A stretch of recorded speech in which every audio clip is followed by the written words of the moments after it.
म्हटलं देवा माझे मन लागो तुझे चरणी. अहो लाखोंच्या संख्येने समुदाय धावतो पंढरपूरला. वेडा आहे म्हणून की काय? काहींना नाही दर्शन मिळत, कळसाचं दर्शन घेऊन माघारी फिरावं लागतं. बिचारा कित्येक जातीवंत वारकऱ्यांना कोरोनाच्या 2 वर्षामध्ये नाही जाता आलं पंढरपूरला. जातीवंत वारकरी रडला घरी. का नाही ते चरणांचं सुख घेता आलं? काय आहे असं? साजिरे गोजिरे समचरणी उभे, साजिरे गोजिरे समचरणी उभे. काय आहे तिथे? भक्ताची या लोभे विटेवरी विटेवरी विटेवरी सुखाचे जे सुख चंद्रभागे तटे, सुखाचे जे सुख चंद्रभागे तटे. उठलीच्या पाठी उभे ठाके, उभे ठाके, उभे ठाके. सुखाचे जे सुख चंद्रभागे तटी,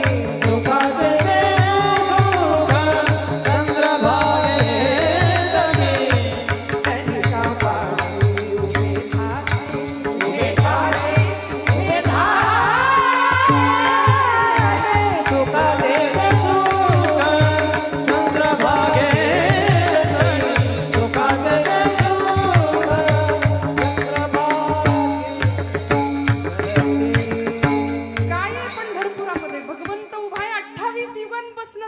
भक्तासाठी त्या चरणांचं सुख. महाराज म्हणाले देवा तुझ्या चरणांचं सुख किती आहे ते तुला सुद्धा नाही माहिती. कमोदिनी काय जाणे परिमळ भ्रमरा सकळा भोगितासे कमोदिनी. कमळाला माहिती असतं का? भ्रमर सगळं उपभोग घेतोय, मकरंद सेवन करतोय, पराग सेवन करतोय, पण कमळाला माहिती नाही. तसं महाराज म्हणतात तुझ्या नामामध्ये, तुझ्या चरणामध्ये किती सुख आहे ते तुलाच नाही माहिती. म्हणून नाथबाबा म्हणतात देवा माझे मन लागो तुझे चरणी. आणि आता जे माझं मन संसारामध्ये अडकलंय, संसार व्यसनी पडून दे. संसाराचं काय लागलंय? नाथबाबा म्हणतात व्यसन. आम्ही संसारामध्ये व्यसन आणतो, किंबहुना व्यसन हाच संसार मानतो. लक्षात घ्या, नाथांनी संसाराला व्यसन म्हटलं. बघा संतांचं महात्म्य हेच आहे. हा जन्माला आल्यापासून जो मागे लागलाय, पुनरपि जननम पुनरपि मरणम पुनरपि जननी जठरे शयनम इह संसारे खलु दुस्तारे कृपया पारे पायी मुरारे भज गोविंदम. आचार्यांनी सांगितली की नाही ही रचना संसाराची. अखंड संसरती इति संसारः, संसाराची व्याख्या जो अखंड. अरिस्टॉटल नावाचा तत्ववेत्ता म्हणाला change is the only constant thing. या जगामध्ये सगळ्यात स्थिर जर काय असेल ना तर बदल. काय गंमत आहे बघा, खूप लक्ष देऊ नाही का? परिवर्तन हा जगाचा नियम आहे. संसार अखंड फिरतोय, आजचं उद्या नाही, उद्याचं परवा नाही, श्वास नवीन आहे प्रत्येक वेळी. संसारामध्ये सगळं बाहेरून आणावं लागतं. चहा संपला आणा, साखर संपली आणा, सगळं. उठल्यापासून माणूस अखंड धडपडतोय. कशा करता? सुखा लागी करीसी तळमळ, सुखा लागी करीसी तळमळ, सुखा लागे करीसी तळमळ, सुखा लागे करीसी तळमळ, सुखा लागी करीसी तळमळ, सुखा लागी करीसी तळमळ, सुखा लागे करीसी तळमळ, सुखा लागे करीसी तळमळ.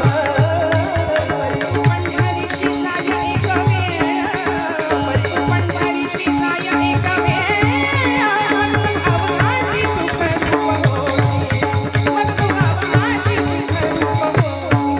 हरे तू पंढरीची जाय एक वेळ, हरे तू पंढरीची जाय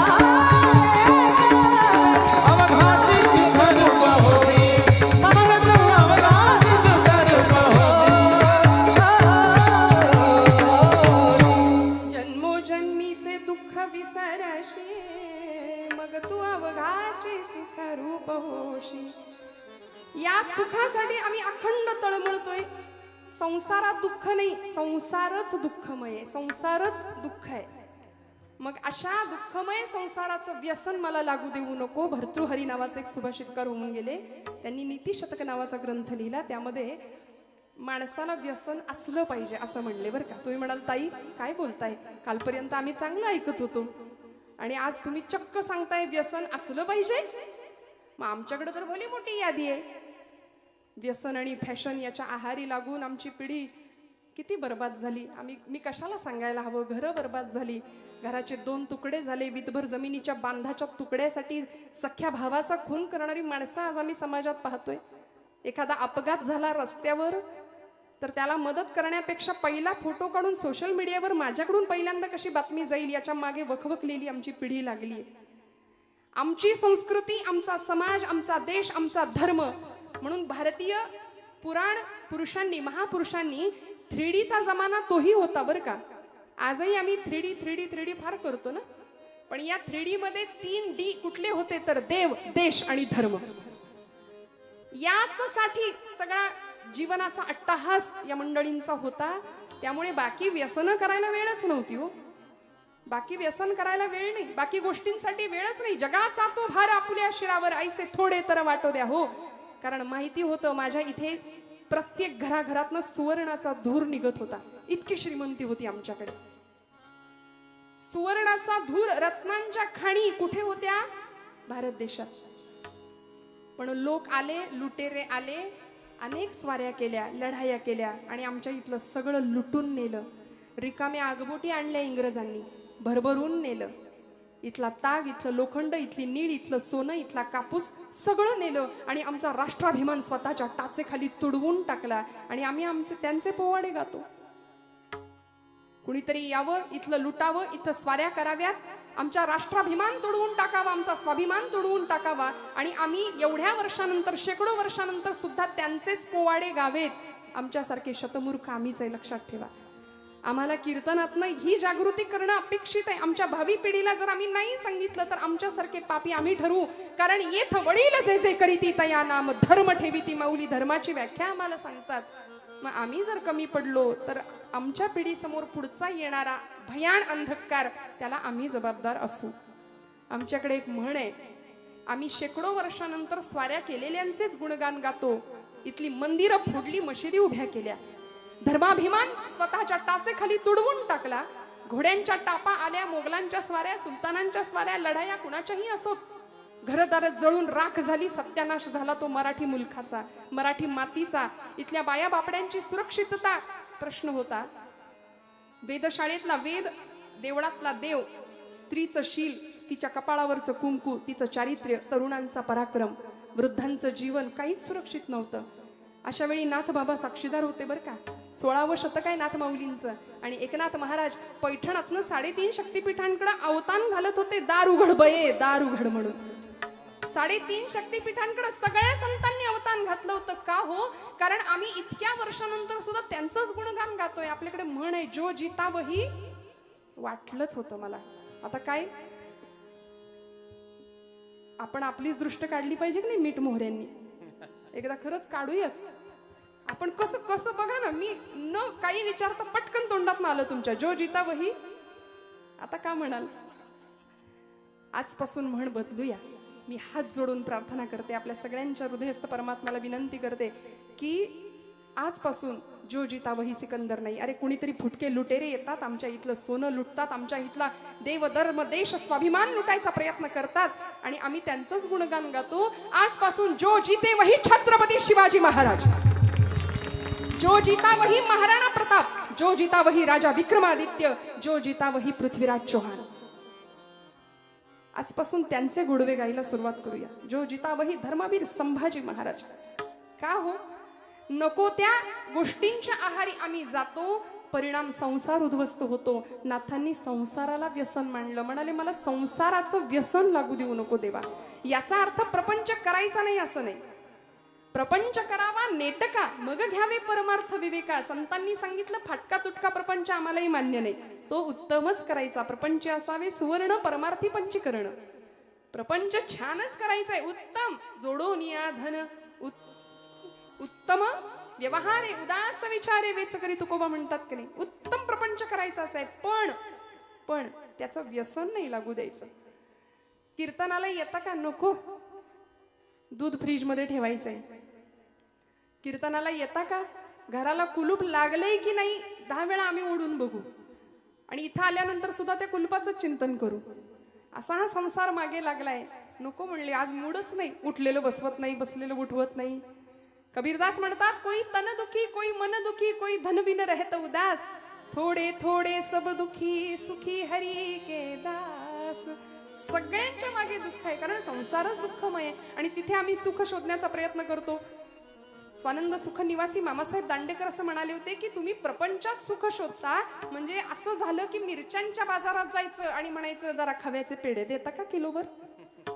आता मिरच्याच्या बाजारात तुम्हाला पेढे कुठनं मिळणार? तिथे ठसकाच लागणार आणि तिथे डोळ्यात पाणीच येणार.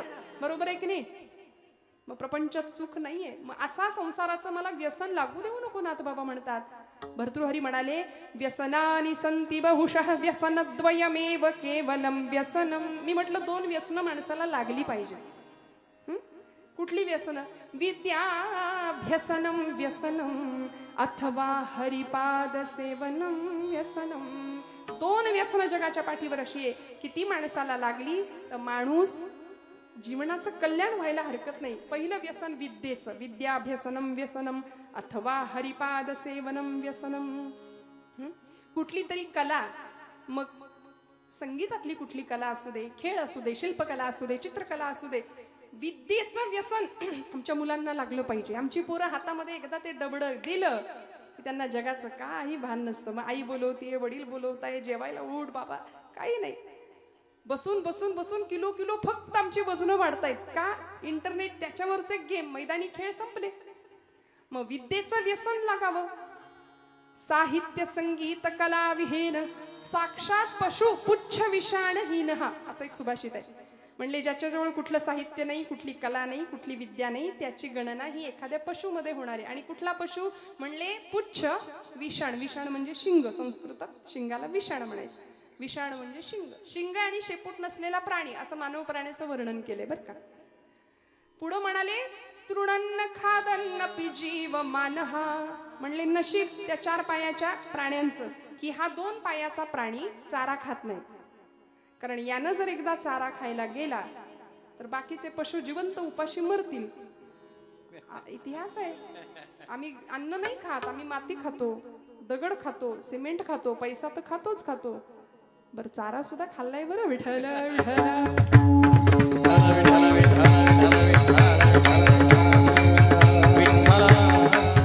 इतिहास आहे आमचा. त्यामुळे मनुष्य नावाचा प्राणी असा आहे म्हणून कुठली तरी विद्या असणं गरजेचं आहे. विद्या नावाची कुणी पोरगी नाही बरं. विद्या नाम व्यसनम, विद्येचं व्यसन. आणि दुसरं अथवा हरिपाद सेवनम व्यसनम, भगवंताचे पद चरण पाय त्याचं व्यसन आम्हाला लागावं. म्हणून नाथबाबा म्हणतात, संसार व्यसनी पडो नेदी. नको देवा संसाराचं व्यसन. मग कसं राहायचं म्हणाले, ऐसे असावे संसारे जवबरी प्राचीनाची दोरे, पोरी घरचार मांडिला खेळ मोडून टाकेला.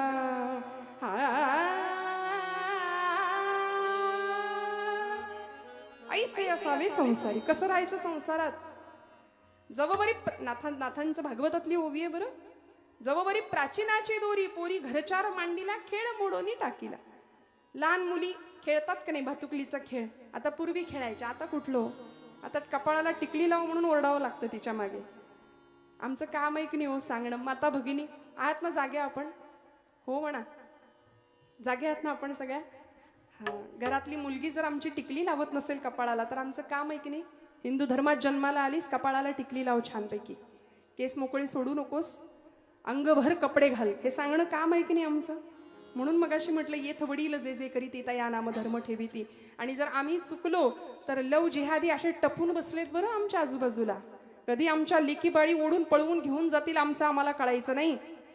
कितीतरी किस्से, कितीतरी गोष्टी आमच्या आजूबाजूला घडल्या, आमच्या दारापर्यंत येतील तेव्हा आम्ही डोळे उघडू का? म्हणून संतांनी आम्हाला सावध केलं, प्रत्येक वेळी सावध केलं. काय होत असेल देहाचे 35 तुकडे झाल्यानंतर, आई वडिलांच्या हृदयाला, अंतःकरणाला काय यातना होत असतील. आम्हाला वेळीच सावध होणं फार गरजेचं आहे. नाथांनी सांगितलं, लेकी बाळी संध्याकाळच्या वेळी खेळायला बसतात. भातुकलीचा खेळ पूर्वीच्या काळी खेळायच्या बरं का मुली. मग तो खोटाच संसार असायचा, खोटाच चहा करायचा, घरातल्या वडिलांना नेऊन द्यायचा, त्यांनी खोटा खोटा भुरके मारत प्यायचा. मस्त संसार तिचा चाललेला असायचा. आणि संध्याकाळ अंधार पडायला लागला की नाथ बाबा दृष्टांत काय गोड देतात बघा. नाथ महाराज म्हणतात, पोरी घरचार मांडीला, खेळ मोडून टाकीला. आईची हाक कानावर आली, कार्टे चाल, अंधार पडला. आणि ती आहे तसं पिशवीत भरते सगळं. आईची हाक आली, चल बाई, निघाले घरी. लहानपणी आम्ही एक वाळूचा बंगला करायचो. तुम्ही आपल्यापैकी पण बरेच मंडळी करत असतील बघा, आहे की नाही. मुलं करतात, पाय त्याच्यामध्ये घालायचा, वाळू करायची. बायका रस्त्याचं काम करणाऱ्या असतात, कधीतरी बघा, खूप प्रामाणिकपणे दिवसभर ते पोर वाळूत खेळत असतं त्यांचं. ती बाई दिवसभर काम करत असते, काबाड कष्ट, दिवसभर मोलमजुरी करावी तेव्हा तिला पगार मिळेल, मग पोट भरायचं. ते पोरग दिवसभर त्या वाळूचं इतकं सुंदर घर करतं. आणि आई निघायला लागली, कार्ट्यात चल आता घरी जायचे, ते टुनकन उडी मारतं, त्या घरावरच उडी मारतं, मोडून टाकतं. ऐसे असावे संसारी. नाथबाबा म्हणाले, त्याचा निरोप आला ना की आहे तसं सोडून जायची शक्यता नाही, इच्छाशक्ती पाहिजे. आहे तसं सोडून जायची तयारी पाहिजे. नाहीतर आम्ही म्हणतो, नको नको नको देवा, आत्ताच येऊ नको, नातवंड होऊ दे जरा, नातवंडाचं तोंड बघते मग ने. परमार्थ, अध्यात्म, कीर्तन हे सगळं खूप लांब आहे आमच्या दृष्टीने. आणि तो नातू येतो, तो म्हणतो, आई आजी अजून पण ना तू इथंच. बघा, कळलं तर मराठी भाषा आहे. मग ती म्हणते, असू दे बाई, पण तू वंडाला बघून जाते. ते पण तू पण म्हणतो, अजून पण तू इथंच. विठ्ठल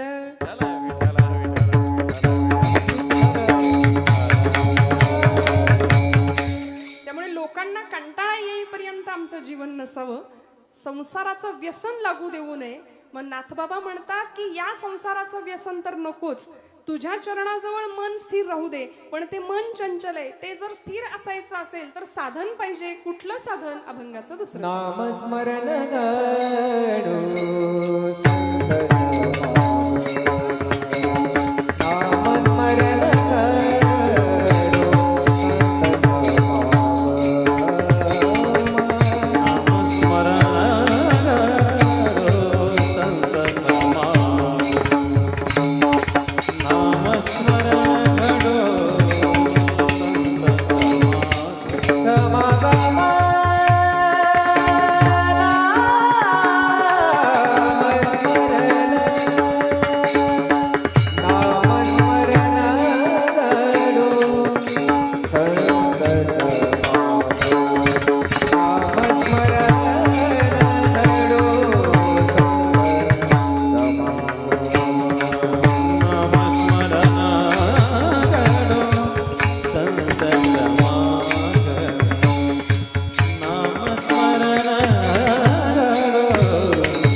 ऐकत राहावं. इतकी गुणीजन मंडळी आज साथीसाठी. जरा दिरंगाई केली का, काटकसर केली का? टाळ्यांना. इकडे समोरनं. दाद मागून नाही मिळत खरं, दाद यावी लागते. खोकला यावा तशी दाद येते आपसुक.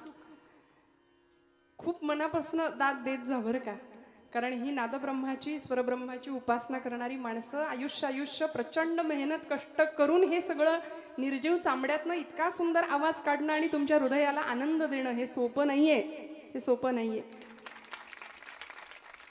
नाथबाबा म्हणतात, नामस्मरण घडो संत समागम, वाभुगाची भ्रम नको देवा. मला तुझं नाम दे भगवंता, कारण मी तुझी पूजा फक्त नामानेच बांधू शकतो. तुका म्हणे मज अवघे तुझे नाम, धूप दीप राम कृष्ण हरी, कासयाने पूजा करू केशी राजा. भगवंता मला तुझं फक्त नामच घ्यायला आवडतं, मला बाकी जमत नाही काय. कारण तुझं नाम घेणं इतकं सोपं आहे, इतकं सोपं आहे. बघा ना, देवाचं नाम सोपं आहे की नाही घेणं. कधीही घ्या, कुठेही घ्या. हो येता जाता, उठत बसता, कार्य करता, तदा देता घेता, वदनी वदता, ग्रास गिळता, घरी दारी शय्येवरी अतिसुखाचे अवसरी, समस्तांची लज्जा त्यजुनी भगवत चिंतन करी. कुठेही कुठल्याही स्वरूपात कुठेही नामाला बंधन नाही. सातारचे संत ब्रह्मचैतन्य गोंदवलेकर महाराज म्हणतात की नाम हे उपाधी रहित असावं. नामाला कुठली उपाधी नाही, काही बंधन नाही. कधीही घ्या, कुठेही घ्या. जनाबाईने काही विशिष्ट ध्यानधारणा केली होती का हो? पण जनाबाई अहो कधीही कुठल्याही वेळी हात्यामध्ये जातं असायचं, खुंटा हातात आला, एकीकडे पाय पसरलाय की हाक मारलीच पांडुरंगाला. जनी मांडते दळण नाम ओठी घोळते. पांडुरंगा सख्या ये की रे बाबा, ये की रे बाबा, येशील का रे सख्या. दळिता कांडिता तुझं गाईनं अनंत म्हणून हाक मारावी, असा पाय जनाबाईनं पसरलेला आणि हाक मारायची. जनी मांडते दळण नाम ओठी घोळते, भारी जड हे जाते तुझी या विना. आणि सखा पांडुरंग म्हणायचा, जने जने जने आलो थांब. काय वेळ लावत होता हो भगवंत, नाही लगेच यावं. हाक तुझी येता कानी, झोप बुडानी गावाई, का दळतेस एकली माझ्या विना. सख्या आलास का रे पांडुरंगा, हात तुझा लागला रे, जात झालं हलक हलक, दारी आलं अमृत पिक तुझी या दिठीन. जने खरं सांगू का ग तुला, मी सुद्धा एकटाच आहे ग. माझ्याकडे येणारा प्रत्येक भक्त फक्त काहीतरी मागायला येतो. मीही होतो एकला, करमेना मुळी मला, आरसा मला गे दिधला तुझी या दिठीन. दिशा उजळल्या गेला कोंबडा,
आणि पांडुरंगा बरोबर जनाईनी सुंदर माझं जात ग राम नाम गात ग किंवा फिरते बहुतेक आणि ओव्या गाऊ कौतुके तू ये रे बा विठ्ठला. भगवंतांनी यावं, येणाऱ्या जाणाऱ्या माणसांना दोन दोन आवाज ऐकू यावेत जनाईच्या झोपडीतनं. आणि अशा प्रवृत्तीची माणसं काही त्याच काळी होती असं नाही, आजच आहेत असं नाही, त्याही काळी होती. हे महिषासुरच सगळे बरं का, देवीनं मारावंच यांना. काम क्रोध रूपी सगळे महिषासुर. आणि चर्चा व्हायची गावामध्ये पंढरपुरामध्ये, पाटील पाटील जनाईच्या झोपडीतनं दोन दोन आवाज येतात. म्हणले एक पुरुषी आवाज आहे, ताबडतोब चौकशी करा. एकटी राहते ना, कोण होतं आतमध्ये, सगळ्यांनी चौकशी करावी. घेराव घातला झोपडीला आणि जनाबाई सकाळी सकाळी पीठ चोपड्यात भरलं, दरवाजा उघडला. गावातली सगळी मंडळी समोर उभी, गावचे पाटील कुलकर्णी गावची काही माणसं. विचारलं, पाटील काय काम काढलंयसा सकाळी सकाळी माझ्याकडं? पाटलांनी सांगावं, जने बाकीचं बोलू नको, आतमध्ये कोण आहे तेवढं सांग. कुठं कोण आहे तवा पाटील? मी एकटीच तर गातीया. जने खरं सांग, 100 माणसांनी दोन आवाज ऐकलेत आणि तू बरी म्हणते गो मी एकटीच आहे म्हणून. आतमध्ये कोण आहे खरं सांग. पाटील, आता माझ्या बोलण्यावर तुमचा विश्वास नाही, तुम्ही झडती घ्या माझ्या झोपडीची. केवढं तिचं झोपडं कोलमडलं त्या नाद्यात, कुणीच सापडे ना, कुणीच सापडे ना. जने खरं सांग, कोण आलं होतं ग? 100 माणसांनी दोन दोन आवाज ऐकलेत आणि तू म्हणते मी एकटी होती. खरं सांग, जने खोटं बोलू नको, कोण आलं होतं? पाटील, माझ्या बोलण्यावर तुमचा विश्वास नाही, बोलले तर तुम्ही हसाल, सांगू का कोण आलं होतं? पांडुरंग आला होता. हसले सगळे. पांडुरंग? आणि तुझ्या झोपडीत जने पांडुरंग कशा पायी आला होता ग? पाटील, काय सांगू, जोंधळ्याच्या भाकरीची चव लय्यारी, पंढरीचा राणा येतो जनाईच्या दारी. काय सांगू पाटील तुम्हाला. बरोबर जने, पांडुरंग आला म्हणतेस, तुला दिसतो आणि आम्हासनी दिसत नाही, असा कुठं लपवून ठेवलायस ग? आणि जनाबाई हसतात. तुम्हाला मला पडलेलं कोड सोडवतात. जनाबाई म्हणतात, पाटील लपवायचा कुठं असतो? हृदयाचा बंदी खाना केला, हृदयाचा बंदी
सोहम शब्दे मारा केला. श्वास घेतानाचा सूर. नामस्मरण सांगते बरं मी आपल्याला. नामस्मरण घडो का मागणं मागितलं. सोहम शब्दे मारा केला. प्रत्येक श्वास घेतानाचा सूर सो आणि सोडताना हम. प्रत्येक श्वासाला नाम घेतलं, त्यामुळं विठ्ठल काकुळती आला. जनीला सांगतो, जने जने जने किती बांधशील, बांधून ठेवले. जनी म्हणे, आता विठ्ठला आता जीवे न सोडी तुला. असा बांधला त्याला. काकुळतीला येऊन भगवंत सांगतो, किती बांधशील मला भक्तिपाशामध्ये. नाथबाबा म्हणतात, भगवंता तुला बांधायचंय. यशोदेनी बांधला, जनाबाईनी बांधला, अनेक संतांनी बांधला, तसं मलाही तुला माझ्याजवळ बांधायचंय. सावतोबांनी बांधला हृदयामध्ये, तसं मलाही तुला बांधायचंय. म्हणून मला एक दे, नामस्मरण घडो. पुढचं मागणं मागतात, संत समागम. दुर्जनांचा संग सुखे करावा खंडण, तुकोबराय म्हणतात. अशा दुर्जन संगतीमुळे तुमच्या माझ्या आयुष्याचं नुकसान व्हायला वेळ नाही लागत. पाण्याचा थेंब अनेकांच्या संपर्कात येतो, पण तो स्वाती नक्षत्रातल्या शिंपल्यात ज्यावेळी जातो तेव्हाच तो मोती बनतो. तुमच्या माझ्या आयुष्यामध्ये आजूबाजूला कोण आहे? आपल्याकडे एक शब्द आहे त्याला चौकडी, अजून एक शब्द आहे नाही बोलत, हे की नाही? अशा चौकडीच्या जर आम्ही आहारी गेलो तर आयुष्याचं नुकसान व्हायला वेळ नाही लागणार. काय करते संत संगत, एक दृष्टांत सांगते, पुढे जाते. स्वामी विवेकानंदांचं उदाहरण आपल्याला माहिती आहे. जगाच्या पाठीवर योद्धा संन्यासी म्हणून ज्यांचा गौरव झाला. संन्यासी कधी योद्धा नसतो आणि योद्धा कधी संन्यासी नसतो. पण नरेंद्र लहानपणीचं नाव बरं का. बघा काय गंमत आहे. हा नरेंद्र लहानपणापासून मोठा व्हावा, उत्तम संगत लाभावी. खरं तर पाश्चिमात्य शिक्षणाचा प्रभाव होता आयुष्यावर. 16व्या वर्षीच अगदी वडिलांना विचारावं, बाबा आमच्यासाठी तुम्ही काय केलं. आताची पोरं सुद्धा विचारतात बघा, चटकपटक जरा गुण आला बोलण्याचा की आम्ही विचारतो तुम्ही आमच्यासाठी काय केलंय. मग आपण काय म्हणतो, अरे तुझ्यासाठी काय नाही केलं, रक्ताचं काय केलं, पाणी केलं, हाडाची काढ केली, जीवाचं क्या बात आहे, सगळं माहिती आहे तुम्हाला, हे सगळं केलं तुझ्यासाठी. पण पोरगा विचारतो तुम्ही आमच्यासाठी काय केलं. मग आता वडील म्हणून विश्वनाथ बाबूंची जबाबदारी काय होती बघा. विश्वनाथ बाबू दत्त नरेंद्रांच्या वडिलांचं नाव. कलकत्ता हायकोर्टाचे सुप्रसिद्ध वकील होते. नरेंद्रांनी प्रश्न विचारला, बाबा तुम्ही आमच्यासाठी काय केलं, तुम्ही आमच्यासाठी मागे काय ठेवले. त्यावेळी नरेंद्रांना विश्वनाथ बाबू सांगतात, नरेंद्रा घरामध्ये आपला कपाटाचा मोठा आरसा आहे की नाही, त्या आरशासमोर जाऊन उभा राहा, तुला उत्तर मिळेल तुझ्या प्रश्नाचं. आणि खरेच नरेंद्रनाथ कपाटासमोर जाऊन उभे राहिले, आरशासमोर स्वतःचं प्रतिबिंब आरशामध्ये पाहिलं आणि टचकन डोळ्यात पाणी आलं. उत्तर मिळालं, बाबांनी माझ्यासाठी काय ठेवलंय, आई वडिलांनी माझ्यासाठी काय ठेवलंय. उत्तर मिळालं की खरंच एवढा सशक्त बलदंड देह, एवढी देखणी शरीरयष्टी, काम करण्याची बुद्धिमत्ता, इच्छाशक्ती, स्वतःच्या कर्तृत्व शक्तीवर, बुद्धिमत्तेवर पूर्ण विश्वास, या पलीकडे आई वडिलांनी काय ठेवायचं असतं मागे. मला सांगा तुम्ही, आम्ही इतके झिजतो, आम्हाला जे मिळालं नाही ते आमच्या पोरांना मिळालं पाहिजे. आम्हाला नाही बाईक मिळाली, आमच्या पोराला त्याला काडीची अक्कल नसताना 10वी 12वी त्याला मोटरसायकल मिळते, त्याला काडीची अक्कल नसताना अगदी ऐन वयामध्ये त्याला मोबाईल मिळतो. आणि आम्ही कौतुकाने म्हणतो, माझं 1.5 वर्षाचं पोरग काय मोबाईल हँडल करतं, मला सुद्धा त्यातलं फंक्शन कळत नाही, एवढं छान. हे कौतुक नाहीये. योग्य वयात जर आम्ही त्यांना नाही शिकवलं ना, योग्य वयात, माझ्या नेहमी आवडीचं वाक्य बऱ्याचदा मी बोलते की आम्ही मुलांच्या हातामध्ये योग्य वेळी योग्य वयात जर भगवद्गीता नाही दिली तर उद्या कोर्टात जाऊन गीतेवर हात ठेवण्याची पाळी त्याच्यावर आल्याशिवाय राहणार नाही. भगवद्गीता योग्य वेळी हातात द्या, तिकडे हात ठेवण्याची पाळी नाही येणार. आमचे आदर्श प्रचंड वेगळे आहेत बरं. आता जुन्या पिढीचे आदर्श वेगळे होते. मी जर इथं बसलेल्या बुजुर्ग माणसांना, जुन्या माणसांना विचारलं ना की तुम्हाला कोण आवडायचं, आमच्या पिढीला विचारलं ना, ए तुला कोण आवडतं, ते पटकन कुठल्या तरी हिरोचं नाव सांगतं. आहे की नाही. कोर्टाच्या त्या तुरुंगाच्या दारामध्ये त्या जजनी तुरुंगवासाची शिक्षा सुनावल्यानंतर तिथं रडतो ढसाढसा. असा सलमान खान नावाचा हिरो आमच्या पिढीचा हिरो आहे, आदर्श, आयडॉल. आणि आमच्या जुन्या मंडळींना विचारलं की तुमचे आदर्श कोण होते, तर जेलमध्ये, कोर्टामध्ये जजनी तुरुंगवास नाही, फाशीची शिक्षा सुनावल्यानंतर सुद्धा फाशीच्या तख्तावर चढून दोराचं चुंबन घेणारा 22 वर्षाचा एक क्रांतिकारक, ज्याची आई तुरुंगाच्या बाहेर भिंतीला हात लावून रडते की मला एकच पुत्र मिळाला. लोक विचारतात का रडताय आई साहेब, का रडता मातोश्री. ती म्हणते मला एकच पुत्र मिळाला, मला 7 मुलं मिळाली असती तरी मी देशमातेसाठी वाहिली असती. तो सुपुत्र जजनी तुरुंगवास नाही, फाशीची शिक्षा सुनावली तरी मेरा रंग दे,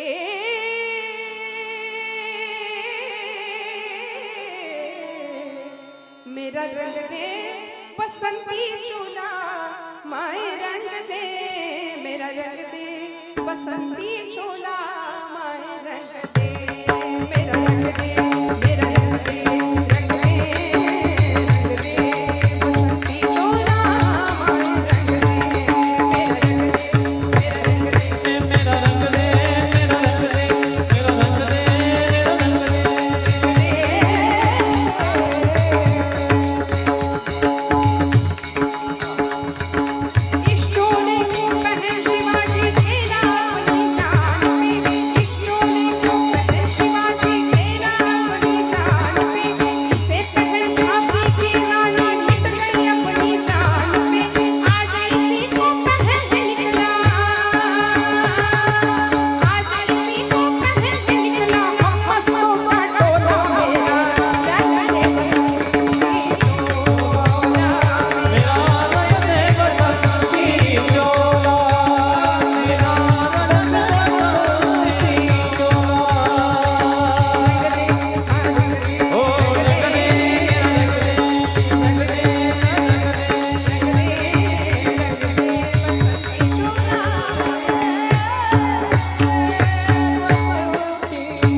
संगत.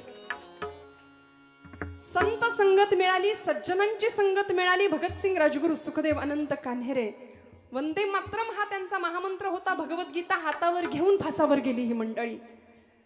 तुमच्या माझ्या आयुष्यामध्ये योग्य संगत नसेल तर आम्हाला अध्यात्म साधणार नाही, जीवनाचा पाया उत्तम राहणार नाही, भक्कम राहणार नाही. मी स्वामी विवेकानंदांची गोष्ट आपल्याला सांगत होते. दृष्टांतातून दृष्टांताकडे गेले पुढे. नरेंद्र, ज्यावेळी रामकृष्ण परमहंस त्यांच्या गुरुजींचं नाव, रामकृष्ण परमहंसांनी नरेंद्राला सांगितलं होतं, नरेंद्रा, कलकत्त्याजवळ पवहारी नावाचे एक साधू राहतात, त्यांच्याकडे जा, त्यांची भेट घे, साधूंचा आश्रय, साधूंचा संग मिळावा, जा, कधीतरी जा.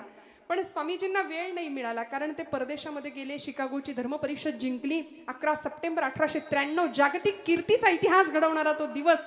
आम्ही विसरतो बरं का या तारखा. नको ते तारखा लक्षात ठेवतो, नको ते दिवस लक्षात ठेवतो. 14 फेब्रुवारीला महापूर येतो आमच्याकडे प्रेमाचा, असं उतू जातं त्या दिवशी. इतकं मदर डे, फादर डे, रोज आई वडिलांचे स्मरण अंतःकरणात ठेवायला काय बिघडतो? कशासाठी वेगळे दिवस पाहिजेत? आणि अशा संतांचं दर्शन घ्यायला स्वामीजींनी पाठवलं बरं का नरेंद्रांना. नरेंद्र गेले. शिकागोची धर्म परिषद जिंकली. ट्रेनच्या ट्रेन भरून तिकडं व्याख्यानाला माणसं असायची. त्यांच्या जागतिक कीर्तीचा असा महापुरुष विभूती महत्व होतं. पुन्हा भारतात आले. लोकांनी विचारलं होतं की तुम्ही भारत माता सोडून गेलात, तिथला झगमगाट पाहिलात, तिथला ऐशोआराम अनुभवलात, आता कसं वाटतंय आपल्या गरीब भारत देशात आल्यानंतर? सगळं लुटून नेलं होतं ना इंग्रजांनी, गरीब कंगाल देश करून सोडला होता. स्वामीजी म्हणले, मी इथून जाण्यापूर्वी मला भारत देश प्रिय होता, इथे आल्यानंतर इथल्या धुळीचा कण कण मला स्वर्गासमान आहे, इथल्या धुळीचा कण कण मला स्वर्गापेक्षा श्रेष्ठ आहे. इतकं प्रेम देशमातेवर करावं. आणि या नरेंद्रांना आठवलं एक दिवस की खरंच आपल्या गुरुजींनी आपल्याला सांगितलं होतं की कलकत्त्याला एका साधूंच्या आश्रमात जायचंय. ते गेले, वेळ काढून गेले. पवहारी बाबा असं त्यांचं नाव होतं. पवन हाच ज्यांचा आहार होता. संतांचं वर्णन आहे हे. उत्तम सेवन, शीतल कंठासी, पुष्ट कांती तैसी दिसेवरी, असं संतांचं वर्णन आहे. अमृताचे पान, संतांचे भोजन, करीती कीर्तन सर्व काळ. संतांचे भोजन, अमृताचे पान, संतांचे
साधूच्या आश्रमामध्ये स्वामी विवेकानंद गेले आणि कळाले की आता बाबा तिथं नाहीये. त्यांनी देहत्याग केला, समाधी घेतली. मग त्या आश्रमातला एक शिष्य त्यांचा तो आश्रम फिरून दाखवत होता स्वामीजींना, नरेंद्रांना. आणि फिरता फिरता तो सांगत होता की इथे आमच्या बाबांची ही पर्णकुटी, इथे ते ध्यानाला बसायचे, इथे आम्ही ज्ञानार्जनाला बसायचो, ही त्यांची ध्यानाची जागा. असंच करता करता स्वामी नरेंद्रनाथ म्हणाले की अरे बाबा, मला एक गोष्ट सांग ना, एक किस्सा सांग, एखादा प्रसंग सांग तुझ्या गुरूंच्या आयुष्यातला, बाबांच्या आयुष्यातला. तो म्हणाला हो सांगतो. आणि त्यांनी सांगायला सुरुवात केली. ऐका बरं खूप लक्ष देऊन. झालं असं, तो म्हणाला की आमच्या आश्रमात एके दिवशी भर दुपारी माध्यांनी चोर शिरला. दुपारच्या वेळी चोर आला आणि तो चोर थेट जिथं पवनहारी बाबा झोपले होते की नाही त्या कुटीतच शिरला. आता साधूच्या कुटीत त्याला काय मिळणार, पण त्याने जे काही सामान होतं थोडंफार ते सगळं भरलं एका पोत्यात आणि निघाला. जाता जाता त्याचा पाय साधूंच्या पायाला लागला आणि त्याचा पाय लागल्याबरोबर ताडकन पवनहारी बाबा उठून बसले. आता पुष्ट कांती अशी बघितल्या बघितल्या याला घाम फुटला. पोतं तिथंच टाकलं आणि धूम ठोकली जंगलाच्या दिशेने, अंधाराच्या दिशेने. पवनहारी बाबांनी ते पोतं उचललं आणि त्याच्या मागे धावत सुटले. तो चोर मागे वळून बघतोय, म्हणाले धावताय तिथपर्यंत ठीक आहे, पोतं घेऊन का धावतायत, मी तर ते टाकलंय तिथे. आणि एका क्षणाला पवनहारी बाबांनी त्याला असं पकडलं, अंगावरच्या उपवस्त्रांनी त्याच्या कपाळावरचा घाम पुसला आणि म्हणाले किती थकलास राजा, किती श्रमलास, किती दमलास. तो म्हणला अहो मी चोर आहे. मी विचारलं का तुला तू कोण आहे, मला काही घेणं देणं नाही म्हणाले त्याच्याशी. हे तुझं हे सामान तू न्यायला आला होतास का नाही, हे तुला द्यायला आलोय म्हणले. तो म्हणतो अहो मी चोर आहे महाराज. असू दे राजा. स्वामी विवेकानंद ती गोष्ट ऐकतायत त्या शिष्याकडून. स्वामीजी त्याला म्हणाले काय झालं रे त्या चोराचं, पुढं काय झालं. तो शिष्य म्हणाला तो चोर तुमच्या समोर उभा आहे, आपणा सारिखे करीती तात्काळ नाही काळ वेळ तया लागी. तो चोर म्हणले काय तुमच्या समोर उभा आहे. अशी संतांची संगत तुमचं माझं जीवन परिवर्तन करू, लोह परिसाची नस आहे उपमा.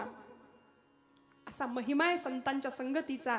सत्संगत्वे निसंगत्वम, निसंगत्वे निर्मोहित्वम, निर्मोहित्वे निश्चलत्वम, निश्चलत्वे जीवन मुक्ती.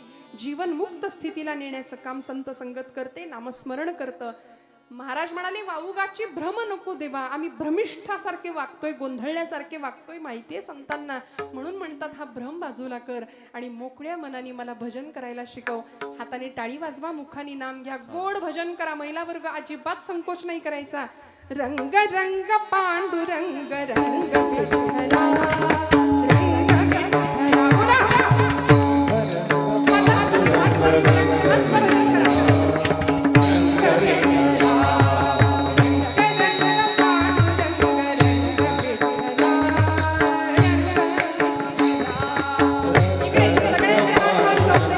बोला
भजन केलं.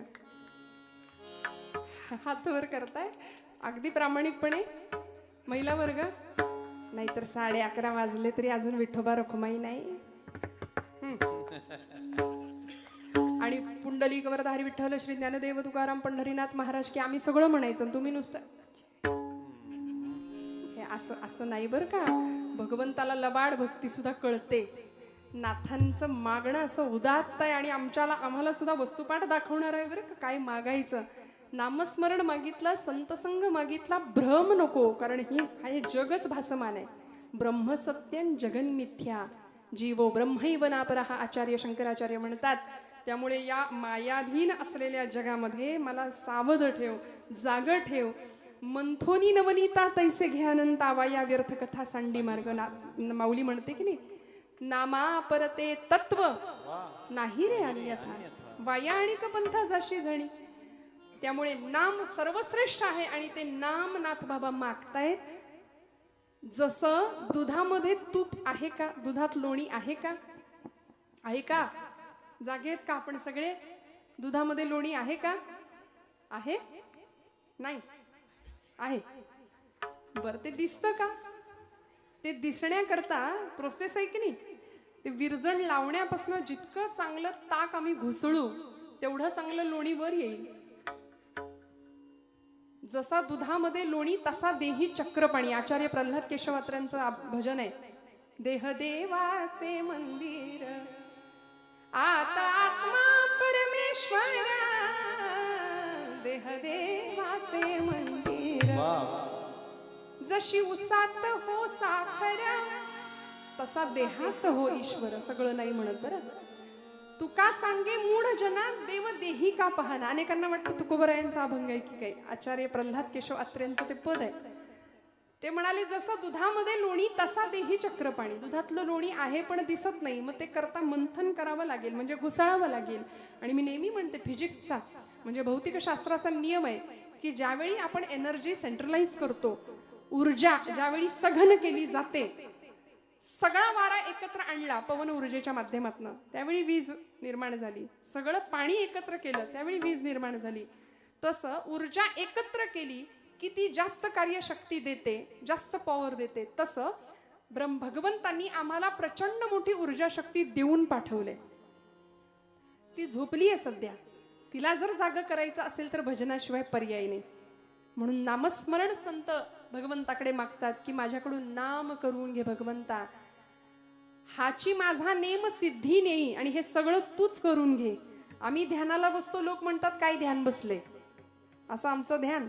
हातामध्ये जपमाळ, समोर टीव्हीवर आई कुठं काय करते, ती अरुंधती आली की रामकृष्ण हरी रामकृष्ण हरी राम, आणि संजना आली की रामकृष्ण हरी रामकृष्ण हरी रामकृष्ण हरी. असा आमचा अध्यात्म, असा आमचा जप.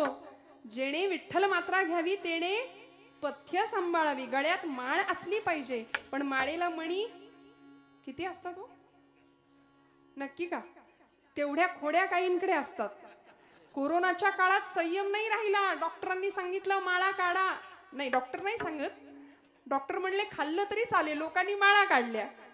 अशी अवस्था आहे. त्यामुळे गळा माळ शोभे आत्मरूप शांती, भक्तिभाव दोन्ही धरू टाळ हाती. असं अध्यात्म तुमच्या माझ्याकडून घडावं ही अपेक्षा आहे नाथांची. म्हणून मस्त भजन करा आता. विठोबा रखुमाई,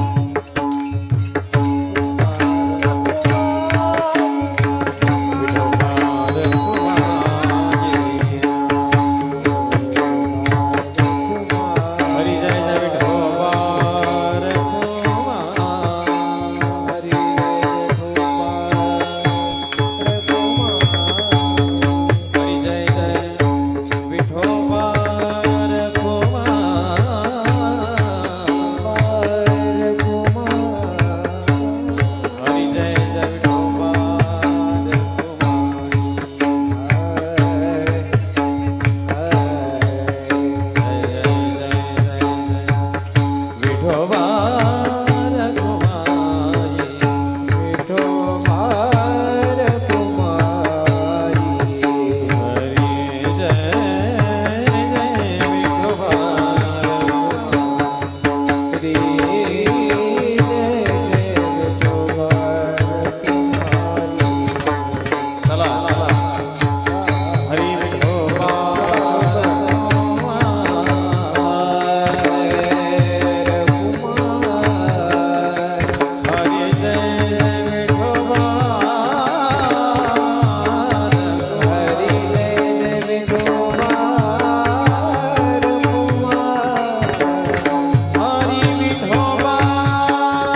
तुझे चरणी, संसार व्यसनी पडो नेदी, नामस्मरण घडो संत समागम, वाहुकाची भ्रम नको देवा, पायी तीर्थयात्रा मुखी राम नाम, हाची माझा नेम सिद्धी नेई, मुखी राम नाम किंवा मुखी हरिनाम दोन्ही अर्थाने. नाथांनी भगवंताकडे नाम मागितलं. काय काय मागितलं बघा. तुम्ही आम्ही काय मागतो? सगळं प्रपंचातलं दान मागतो, संसारात सुख मागतो, यंदा पोरीचं जुळू दे, मुलाला नोकरी लागू दे. पण खरं सांगू का, तो दाता आहे, तो द्यायला बसलाय. अशी कृतज्ञता पाहिजे. जे वांछिले ते तू दिले, कल्पद्रुमा हे आदिमा हे अंतिमा, या मातीचे आकाश तू, शिशिरात या मधुमास तू, देशी मृता तू अमृता, पुरुषोत्तमा हे आदिमा हे अंतिमा.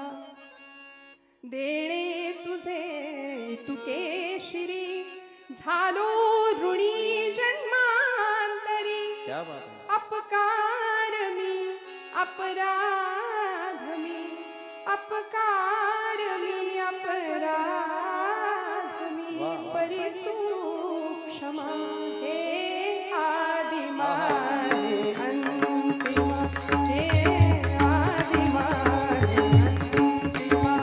जे वांछिले ते तू दिले, जे वांछिले ते तू दिले, कल्पद्रुमा हे आदिमा हे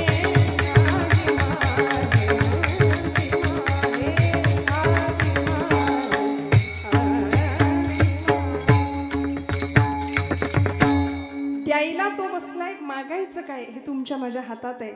भरताला मागता आलं असतं की नाही? अहो, मागायच्या आधीच मिळालं होतं की नाही? मला सांगा, मर्यादा पुरुषोत्तम प्रभू रामचंद्रांना दुसऱ्या दिवशी राज्याभिषेक होणार होता, गादीवर बसायचं होतं.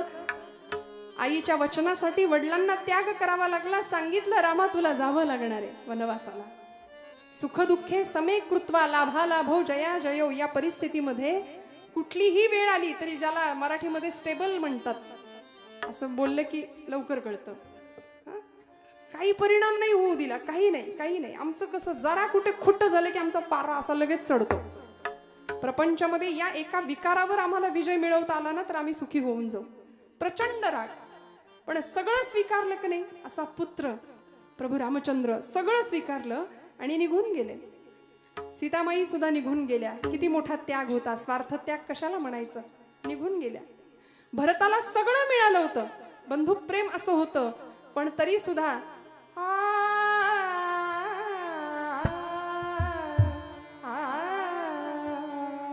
काय मागितलं. गेले की नाही, मागे मागे मागे सुमंतांना पाठवलं. आधी भरद्वाज ऋषींच्या आश्रमामध्ये प्रभू थांबले होते, तिथून पुढे भगवंत निघून गेले. जिथं बसले होते त्या जागेवर असा हात कुरवाळत होते आणि आसव ढळत होते. भरद्वाज ऋषी म्हणाले, भरता, आजपर्यंतची जी पुण्याई साठली त्या पुण्याईचं फळ म्हणून प्रभू रामचंद्राचं दर्शन मला झालं, आणि रामांच्या दर्शनाची पुण्याई जी साठली त्याचं फळ म्हणून तुझ्यासारख्या भक्ताचं दर्शन मला झालं. भरता, किती श्रेष्ठ आहेस तू, किती श्रेष्ठ आहे. काय मागितलं? नाथांनी चरण सेवा मागितली, चरणाजवळ मन. भरतानी तेच मागितलं. तात गेले माय गेली, तात गेले माय गेली, तिथेला देना. तात गेले माय गेली, भरता तापोरका, मागणे हे एक रामा, बापुऱ्या द्या पादुका, मागणे हे एक रामा,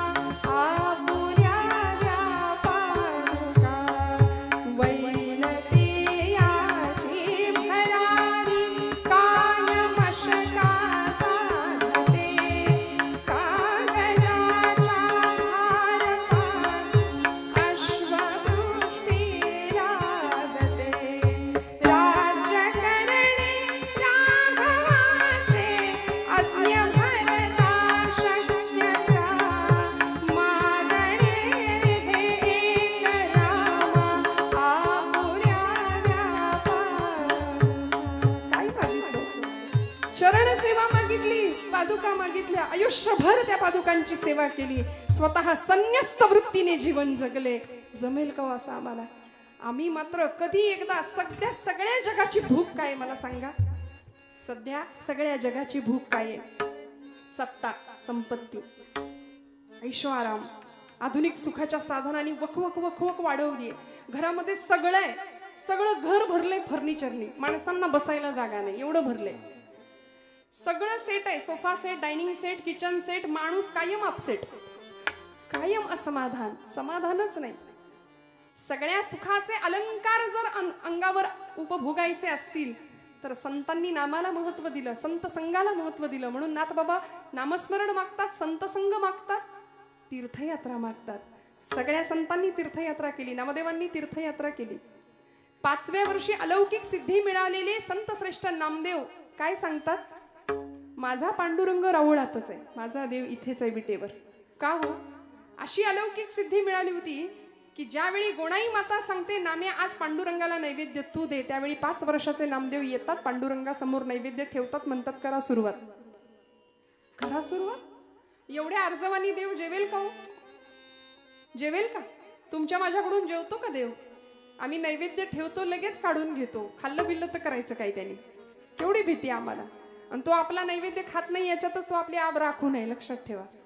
तर त्यांनी जर खायला सुरुवात केलं, नामदेव महाराज म्हणले देवा का रे, मी एवढा पोर आलोय आज, माझे बाबा रोज येतात म्हणून काही चवण्या डवण्या लावलेस की काय? जेव बऱ्या बोलानी. तरी सुद्धा हालायला तयार नाही देव. मग आई आपल्याला कसं करते घरी? आता बऱ्या बोलानं जेव, नाही तर चुलीतलं जळकं लाकूड आणून सडकीन म्हणला. तरी सुद्धा देव जेवायला तयार नाही. आणि एक क्षण असा आला, नामदेव महाराज म्हणले पांडुरंगा 5 वर्षाचं वय आहे बरं. म्हणाले पांडुरंगा आता जर जेवला नाही ना तर बाबा येतील, मला विचारतील नाम्या देव जेवला का? देव जेवल्याशिवाय तू जेवायचं नाही असं मला सांगितलंय. मग मला विचारतील देव जेवला का? मग त्यांच्या हातून मार खाण्यापेक्षा पांडुरंगा तू जर बऱ्या बोलानी जेवणार नसशील तर इथं या पायरीवर डोकं आपटून जीव देतो म्हणले.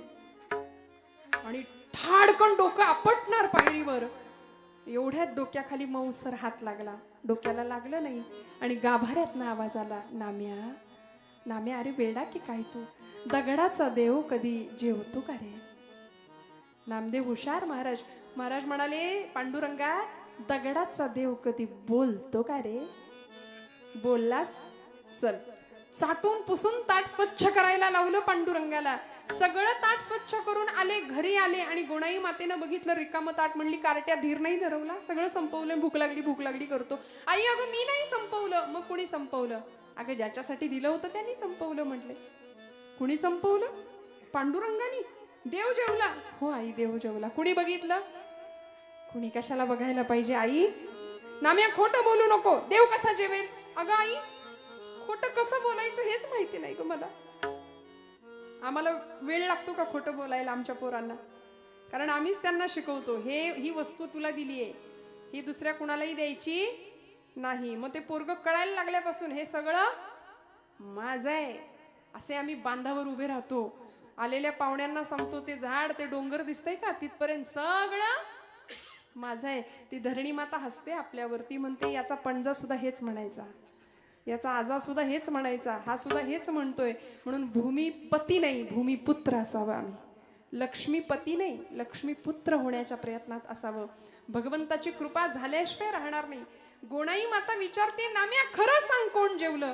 खरं सांग कोणी बघितलं देव जेवलेला? खोटं बोलायला लागलास? नामदेव महाराज म्हणतात आई आई खोटं कशाला बोलू? या डोळ्यानी मी ग पाहिला,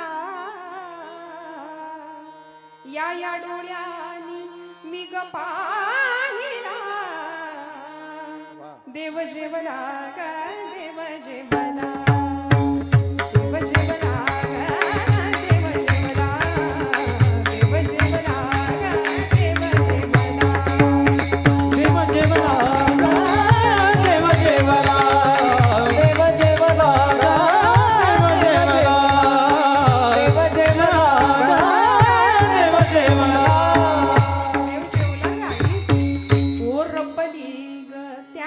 खीर तोंडी लाविली कोशिंबीर भुरका साराचा. बघा याला म्हणायचं साथ. भुरका आमटीचा मारियला ग देव जेवला ग देव जेवला देव जेवला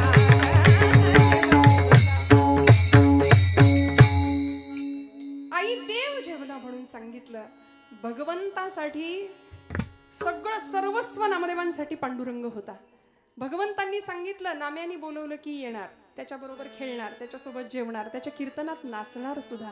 त्यामुळे तिथे पांडुरंग हाच परमात्मा, पंढरपुरातच पांडुरंग आहे या भावनेत असलेले नामदेव महाराज ज्यावेळी ज्ञानदेव सांगतात, नाम्या अरे पंढरपुरात राहून भागायचं नाही, बाहेर पडावं लागेल.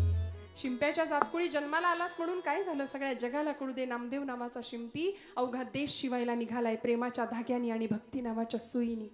अवघा प्रांत जोडला, घुमांपर्यंत पोहोचले, पंजाब प्रांतापर्यंत. एकही राष्ट्र एकही राज्य असं नाहीये की जिथे नामदेवांच्या खुणा नाहीयेत. आज सगळीकडे पोहोचले. ज्ञानदेवांनी तीर्थयात्रा केली, नाथांनी तीर्थयात्रा केली, तुकोबांनी तीर्थयात्रा केली, अनेक संतांनी तीर्थयात्रा केली. पायी तीर्थयात्रा, मुखी हरिनाम, हाची माझा नेम सिद्धी नेई. आणि शेवटच्या चरणामध्ये नाथ बाबांना पांडुरंग विचारतात, भगवंता नाथा काय हवंय, अजून अजून काय हवंय, मागा अजून काय हवंय. काही मागणे नाही नाही देवा आणि मागण नाही नाही देवा.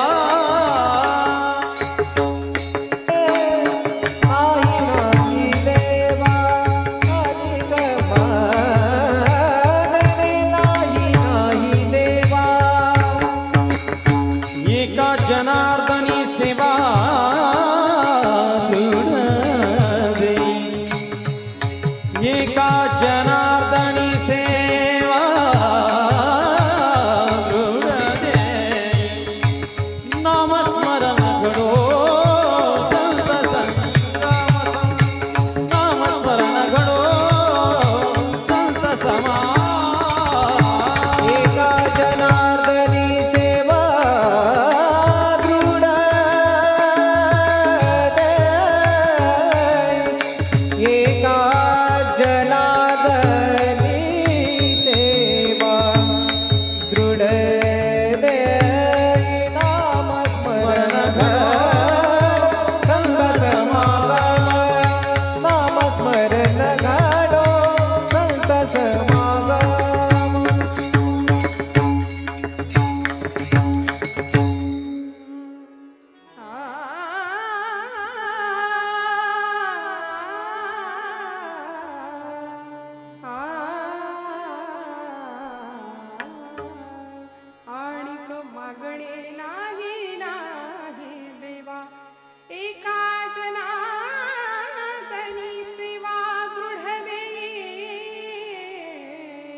स्मरण घडो संत समागम.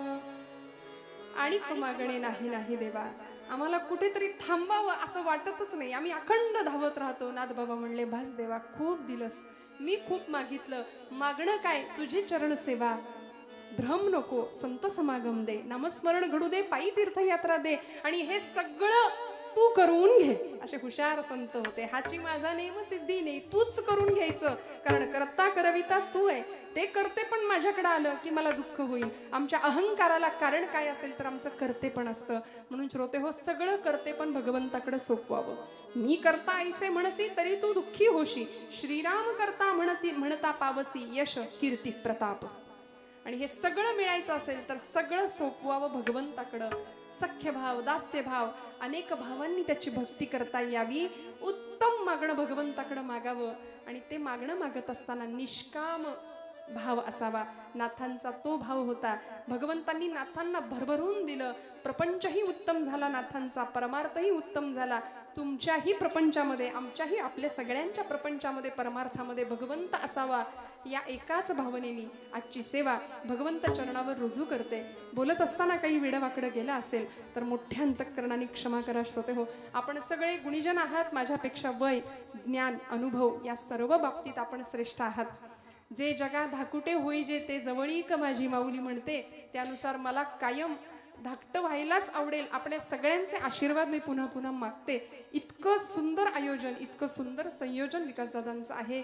ध्वनी व्यवस्था उत्तम आहे. वादक गायक मंडळी महाराष्ट्रातले अत्यंत नामवंत लोक इथे आले आहेत, आपली सेवा देत आहेत.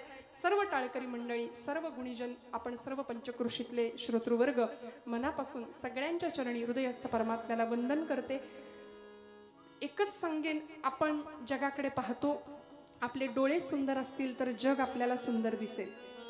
पण आपली जीभ गोड असेल, आपले डोळे सुंदर असतील तर जग आपल्यावर प्रेम करेल. आपण जगाच्या प्रेमात पडू, पण आपली जीभ गोड असेल तर सगळं जग फक्त आपल्यावर प्रेम करेल, फक्त आपल्यावर प्रेम करेल. त्यामुळे बोलू ऐसे बोल जेणे बोले विठ्ठल डोले. आमचं बोलणं असं असावं की दुसऱ्याच्या हृदयातला विठ्ठल डोललाच पाहिजे. कशाला कुणाला दुखवायचं?